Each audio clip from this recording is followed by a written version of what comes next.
Olá, hoje nós estamos aqui com uma conversa com o Dr. Pablo Fruet, um neurocirurgião da nossa região, vem encaminhando algumas pessoas para avaliação neuropsicológica, e eu vim aqui conversar com ele para ele informar um pouco quais são as principais cirurgias que ocorrem aqui na nossa região, para informar as pessoas, para informar as famílias que nos acompanham aqui, doutor. Beleza. Muito obrigada. Muito obrigado. As cirurgias que a nossa equipe desenvolve aqui na região, além de todo o resto da neurocirurgia, eu hoje me ocupo mais da neurocirurgia funcional. A neurocirurgia funcional é uma subespecialidade da neurocirurgia que ela está preocupada em modular, mexer no funcionamento de algumas áreas do sistema nervoso, tanto no cérebro quanto na medula, né? E isso compreendem várias doenças, né? Então, por exemplo, a gente trata epilepsia de difícil controle, espasticidade em crianças com paralisia cerebral, pacientes com doença de Parkinson que não conseguem mais controlar, e pacientes com dor crônica intratável, né? Na epilepsia de difícil controle ainda é legal a gente citar que a maioria das pessoas não sabem que existem tratamentos, né? Hoje, a cada 100 pacientes com epilepsia, em torno de 30% desses pacientes, 33%, têm epilepsia de difícil controle. As epilepsias de difícil controle, a grande maioria são candidatos a tratamento cirúrgico.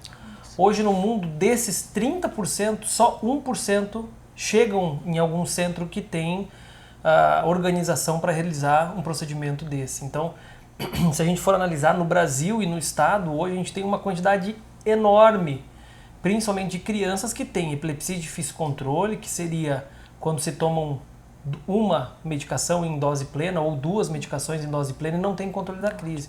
Então a gente tem muitas crianças que hoje tomam 3, 4 medicamentos para epilepsia e elas não têm um bom controle do quadro clínico e elas são candidatas a tratamento cirúrgico, né? O problema é que a maioria das vezes os pais próprios não sabem, que é a mesma situação, por exemplo, crianças com paralisia cerebral, que tem o membro mais endurecido, espástico, que a gente diz, começa a fazer deformidade no pé, encurtamento de tendão, começa a dificultar para lidar no dia a dia, para fazer fisioterapia, para higiene, para alimentação, para troca de roupa. E a gente tem tratamento para isso, tratamentos excelentes que ajudam essas crianças aí que têm um quadro de espasticidade. Olha que importante. Doutor, nós tivemos uma paciente em comum e o doutor nos convidou para compor a equipe cirúrgica dele, para avaliar essa paciente antes do procedimento cirúrgico e agora realizar um pós e um acompanhamento. Eu gostaria que tu trouxesse a importância de unir a neuropsicologia com esses procedimentos cirúrgicos, neurológicos, para que as pessoas que estão nos acompanhando, as pessoas que acompanham o núcleo, que vêm buscar a avaliação, entender que existe um leque maior dentro também do acompanhamento junto com os médicos. Sim. A neuropsicologia ela é fundamental na neurocirurgia funcional praticamente para todas as doenças. Tirando a espasticidade, que às vezes a gente não vai mexer diretamente numa parte de funcionamento cognitivo, todas as outras é necessário. Então, por exemplo, na cirurgia de doença de Parkinson mas na cirurgia de epilepsia, que é o caso que a gente trabalhou junto, os pacientes com epilepsia de difícil controle, eles podem ter um déficit cognitivo por causa das crises recorrentes. Às vezes os pacientes têm crises convulsivas que não necessariamente são de grande mal, né, que a pessoa fica tremendo, é tônico-clônica generalizada, mas nessas crises focais eles podem ter um prejuízo no colégio, um prejuízo cognitivo em relação a isso. E no pós-operatório, como a gente mexe nesses circuitos diretamente, mexe no lobo temporal, hipocampo, córtex do lobo temporal, os pacientes podem apresentar um déficit, tanto na linguagem quanto na memória. E aonde que entra a neuropsicologia nisso?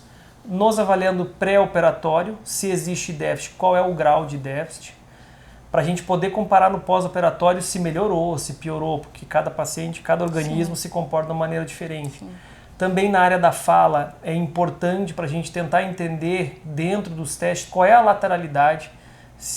Claro que existem outros testes, né, mas assim, na neuropsicologia tem alguns testes que a gente consegue tentar entender qual é o lado dominante, principalmente para a fala, e isso nos ajuda muito, né, porque a gente pode dizer para o paciente com uma clareza maior, se às vezes chega lá e não tem nada que ver com a fala, né? E a gente já consegue saber isso no pré-operatório, da segurança, isso determina o grau de ressecção, às vezes, de uma área de epilepsia, se eu posso ser mais agressivo ou tenho que ser menos agressivo, porque tem a área da fala muito próxima ali.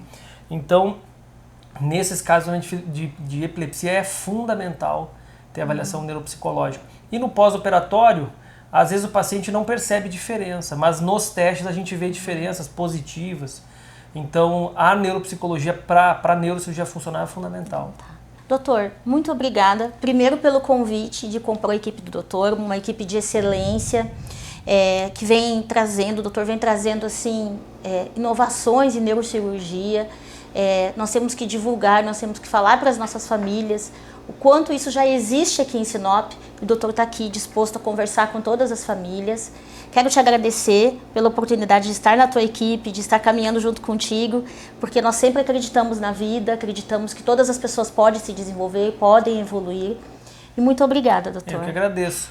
A ideia da gente conversar sobre essas coisas, ela é um intuito educativo. Quando a gente vai dar aula, vai na rádio, é para as pessoas saberem que a grande maioria das doenças hoje podem ter algum tratamento, não necessariamente a cura, mas ganho de qualidade de vida. Qualidade de vida. E tem muitos tratamentos que às vezes as pessoas pesquisam, veem no YouTube, olham filmes que tem alguns tratamentos e elas imaginam que isso é uma coisa de ficção científica ou uma coisa que vai levar muito tempo para chegar no Brasil, e hoje o que tem fora nós temos aqui. E nós temos aqui na cidade, tudo que tem fora nós temos aqui. Então, as pessoas que quiserem procurar são pacientes do núcleo de vocês, da equipe, tiverem mais alguma dúvida, fiquem à vontade para nos mandarem alguma pergunta que a gente ajuda. Muito obrigada, doutor. Eu que agradeço. Muito obrigada.